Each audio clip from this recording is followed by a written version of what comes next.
Well, good morning. I'm sorry this took me a little while to get going here. Thank you very much. Yesterday, boy, did I have a bad day. And I'm wearing the headphones because what happened is when you don't know what's really happening when you're doing a live stream in a sense, unless you've got a camera issue and you can't, you're not seeing yourself.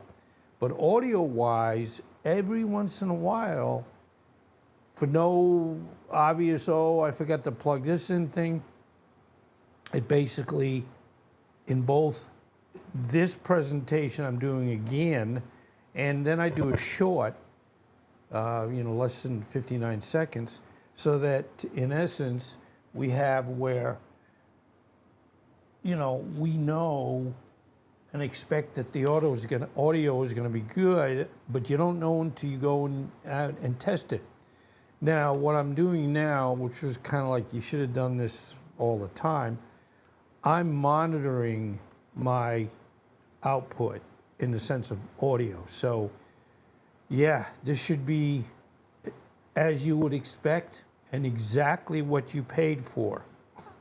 Anyway, okay, we're going to talk about the Manticore. The Manticore is a mythical creature that originates from Persian mythology and has been part of various cultural folklore for centuries. Now, what I find very interesting about these animals, and again, as I've been doing these scary animals, a lot of these are in games I've played over the years. And it's not that anybody can make up a monster. But what I found is a lot of the games that put in any type of animal, reptile that looks like a snake, but it's actually a person, they go through the centuries with, yes, people telling one story, telling another story, telling another story. So by the time it gets to the end, it's quite an animal. But anyway, the neat thing is these are real animals, or not real animals, but real historical expectations of something that is in the world. So it's pretty neat. But the Manticore is derived from the old Persian word Marty War, which translates to man-eater. Now, the Manticore was first mentioned in Persian mythology, where it was depicted as a fearsome beast with the body of a lion, the face of a man, and a tail that either resembled a scorpion's stinger or was armed with venomous spines. Some descriptions also include bat-like wings, adding to its fearsome appearance. The Manticore was said to possess a ferocious appetite for human flesh and was known for deadly and stealthy nature. So this is cool. But what's interesting is, and again, you're wondering who thinks they have the right throughout the historical time of one of these beasts, of where they can kind of say, well, you know what I'm going to do? I'm going to put wings on it or whatever else. And, to get the, what I would say, the good images, you put in this case, the Manticore's name into, and I use Leonardo AI, and in essence, it gives me 6 versions of what they feel this creature looks like. And I did multiple checks because I never want to, not that this is the end of the world, but I never want to have it where I'm telling you something is wrong, or I know something's wrong, or the description is modified by me in real time right now.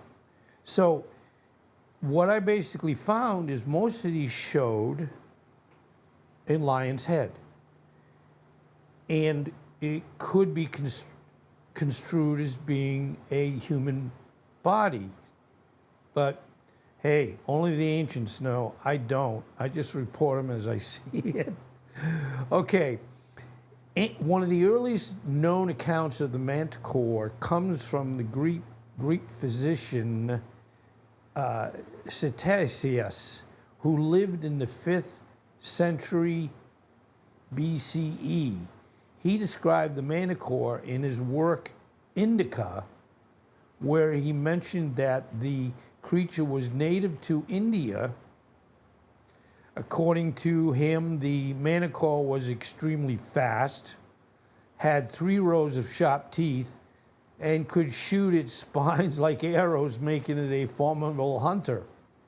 Hey, you might as well just add on and just make the animal look more scary and versatile.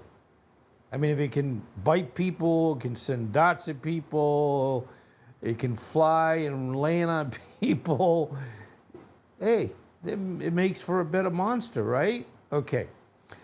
During the Middle Ages, the Manticore became a popular subject in what they call bestiaries, which were illustrated compendiums of animals, both real and mythical. In these texts, the Manticore was often depicted as a symbol of the devil or an embodiment of evil due to its fearsome appearance and predatory nature. Medieval artists and writers emphasized its human-like face, which was often portrayed as a twisted and malevolent visage.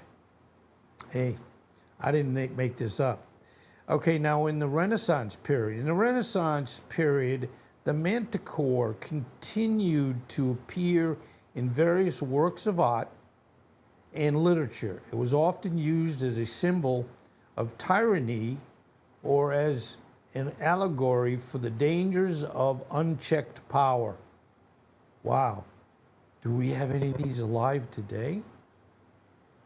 The creature's image was used to convey the idea a ruler who is outwardly human but inwardly monstrous, which, that makes sense. Okay, in modern times, the Manticore has continued to be a popular figure in fantasy literature, role-playing games. There you go. I've probably beat this animal more than once, or it took me probably 100 times to finally beat the animal, and other forms of media. It often is portrayed as a guardian of ancient secrets or as a formidable adversary in quests and adventures. The Manticore's enduring legacy in popular culture is a testament to its powerful symbolism and the universal fascination with hybrid creatures that blend human and animal traits. I guess there's a lot of humans that act like this. I don't know. The Manticore remains a compelling and terrifying figure in mythology, representing the primal fears of humanity and the unknown dangers that lurk beyond the edges of civilization. So that's about it. I hope this sounds good. What I'm going to do, because I usually do the next one, the short, but what I'm going to do right now, since this is live, I'm not recording it here, I need to check to make sure that it's the way it should be. But anyway, I want to thank you for being here. I appreciate your patience. It got so bad yesterday afternoon that I just said, I've got to figure this out. I got to see what the sound is, why the sound's screwed up. And anyway, thank you again. I really, really appreciate the support. It really helps. And please take care and be well.